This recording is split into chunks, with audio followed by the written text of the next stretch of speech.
à tous, on se retrouve pour une nouvelle présentation d'un smartphone. Aujourd'hui, une nouvelle marque dans la boutique, la marque Ligo. Une marque qui, je pense, risque de faire un petit peu de bruit dans les mois et les années qui viennent, puisque on verra avec ce Ligo Lead 7 que je vous présente aujourd'hui, ce que la marque a été capable de faire. Donc avec un téléphone qui est assez abouti technologiquement, mais tout ça, on le verra juste après. Alors, au niveau de la boîte, pour une fois, on est tombé sur un constructeur un petit peu plus généreux que la moyenne.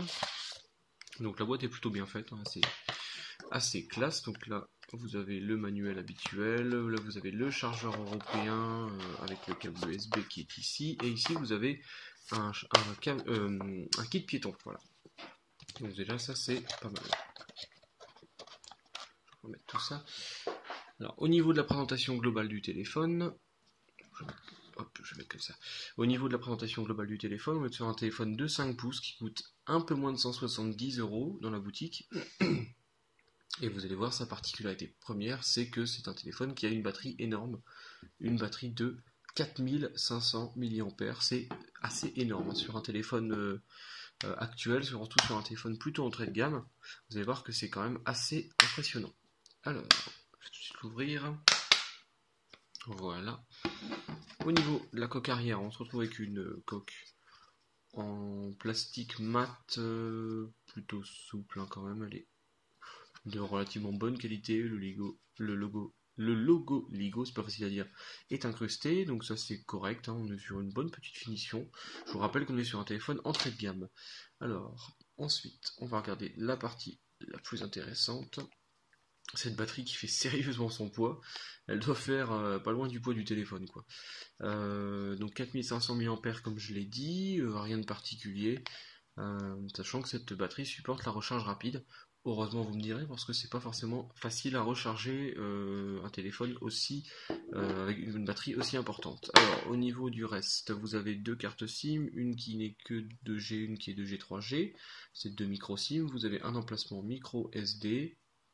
Sinon pour le reste on retrouve rien de très intéressant. Vous avez ici une caméra arrière de 13 mégapixels avec son flash. Le téléphone présente globalement une bonne qualité et ici vous avez le haut-parleur. Alors je vais remettre la batterie. Voilà, donc je disais la batterie qui est vraiment très volumineuse, mais bon ça c'est normal. Le téléphone fait globalement un poids assez élevé, hein, c'est logique, mais c'est pas encore le pire. On va dire que quand même Ligo a su utiliser correctement son espace et il est relativement lourd, mais on a vu bien pire. Il n'est pas non plus extrêmement épais, ça va, c'est plutôt correct, hein. Je pense que c'est un téléphone en tout cas qui, vu sa grosse batterie, n'apporte pas forcément des mauvais points. Donc c'est déjà quelque chose assez sympa. Donc le téléphone s'allume. Premier constat, Ligo a ajouté sa surcouche, et ça c'est aussi assez rare pour un constructeur nouveau comme Ligo. Généralement les nouveaux constructeurs ne s'embêtent pas du tout à faire des surcouches. Là on a quand même une surcouche qui est relativement évoluée, on va voir ça ensuite, hein. Donc déjà on remarque qu'il n'y a pas de bouton menu. Ici, hein, comme les Xiaomi, etc. etc. Vous avez donc les applications avec retouché au niveau du design. Tout cela grâce à l'application thème. Là, vous avez déjà 8 thèmes quand vous allumez l'appareil, et en plus, ça c'est quand même assez étonnant sur une nouvelle marque comme ça, vous avez carrément la possibilité de télécharger des thèmes, et vous voyez qu'il y en a quand même quelques-uns. Donc là-dessus, Ligo quand même m'a bien surpris. De toute façon, ce téléphone m'a globalement bien surpris, parce que pour un nouveau téléphone et une nouvelle marque, il y a quand même beaucoup d'efforts qui ont été apportés. Alors,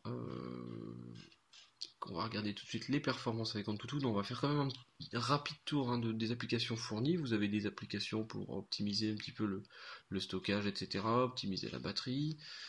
Ça c'est assez logique. Vous avez le clavier qui s'appelle Go Keyboard, un clavier qui est quand même relativement connu, qui a été mis par le constructeur d'origine. Vous avez ici l'application musique. À part ça, qu'est-ce qu'on retrouve de très intéressant? Vous avez les fameux gestes pour allumer le téléphone. En tapant des lettres, on verra ça après. Vous avez un Ligo Market, ça aussi c'est pas mal. Ligo a carrément créé son propre market pour télécharger des applications, c'est pas mal, c'est assez pratique. Je vais vous montrer tout de suite les fameux gestes pour lancer. Donc si je fais un S par exemple, ça va aller dans les paramètres.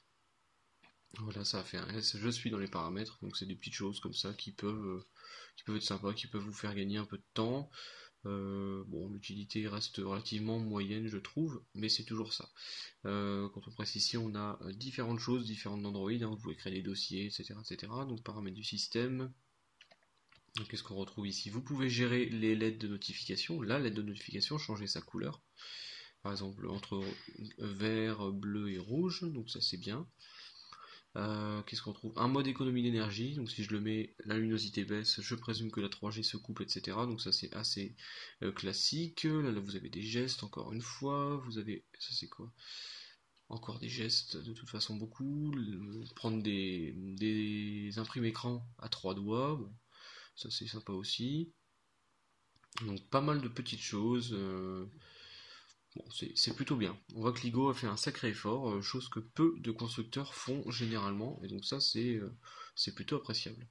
Alors on va regarder l'Antutu pour voir les performances. Ah là, le score a sauté, c'est dommage. On était sur un score à 18 000 à peu près, donc performance assez entrée de gamme. De toute façon, on va regarder ce qu'il y a dedans. Donc c'est un Ligo Lead 7 en Android 4.4.